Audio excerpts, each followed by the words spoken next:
21 दिसंबर को तेल अवीव का आसमान थर्रा रहा था।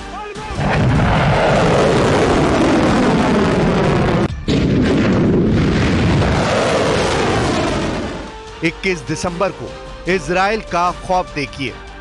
यमन से हुआ ये मिसाइल हमला देखिए।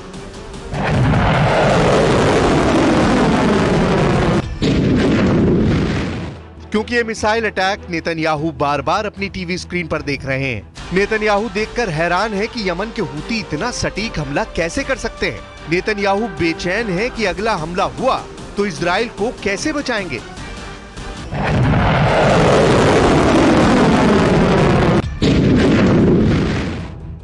क्योंकि 21 दिसंबर को यमन के हूती ने तेल अवीव पर जिस मिसाइल से हमला किया, उसके आगे इजराइल का वर्ल्ड फेमस मिसाइल डिफेंस पूरी तरह फेल हो गया।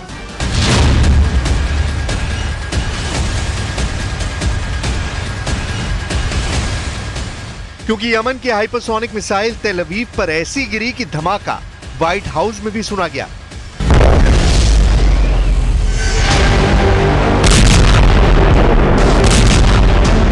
वो इसलिए क्योंकि इजराइल का नया डर 21 दिसंबर नहीं, अब 13 अप्रैल और 1 अक्टूबर वाला अटैक बनने जा रहा है।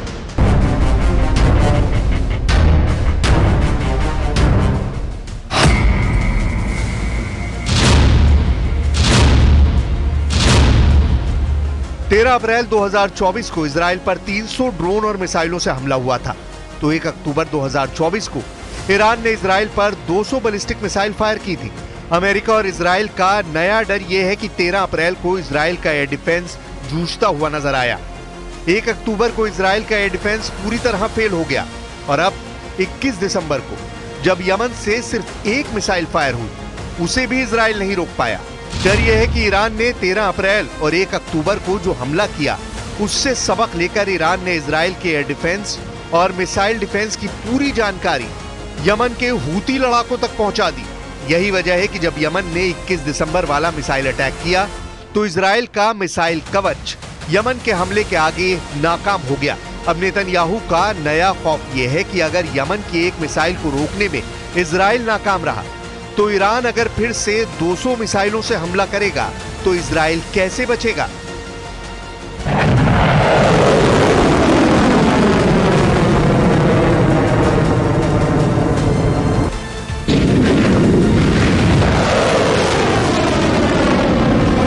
איננו מסירים את עינינו מאיראן שמאיימת להשמיד אותנו, ואנחנו נחושים למנוע מאיראן להשיג נשק גרעיני וגם נשק אחר שיכול לאיים על ערינו ועל יישובינו.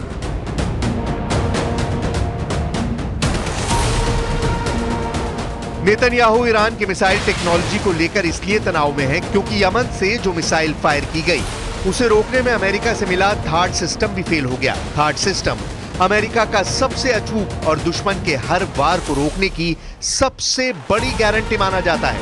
अमेरिका ने यह सिस्टम दुनिया के उन कोनों में तैनात किया हुआ है जहां उसे सबसे ज्यादा खतरा नजर आता है। इसलिए जब यमन की मिसाइल के आगे थार्ड फेल हो गया, यानी थार्ड भी इजराइल को नहीं बचा पाया, जब इजराइल का अपना arrow missile defence system fail हो गया, जब इजराइल का David sling air defence system नाकाम हो गया और जब इजराइल का मिस्टर भरोसेमंद आयरन डोम भी नाक रगड़ता हुआ नजर आया।